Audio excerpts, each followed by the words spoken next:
Alright, you clicked on this video because your NBA 2K21 from Epic Games does not launch anymore, alright? This is an easy fix. Just follow the steps I do in this video. Let's not waste your time. Let's get straight to it, man. The first thing you want to do, if you haven't tried it yet, is to go verify your game files, alright? And if you don't know how to do that, just go to your library and click the three little dots next to your game and click verify. What this is going to do is to install the potentially missing files in your game and easily fix your problem right away. Most of the time, this does not work. The next thing you gotta do is to go open up your My Computer. Click the drive that you install Epic Games in, click Program Files times 86, go to Epic Games, and click Launcher, Portal, Extras, and then Overlay.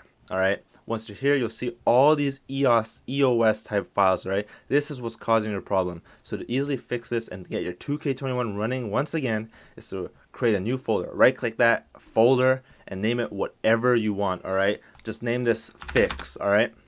And then you're going to take all these EOS files and drag it into that fix folder, and that's it, man. Once you do that, just relaunch your 2K21 and your game is fixed, alright?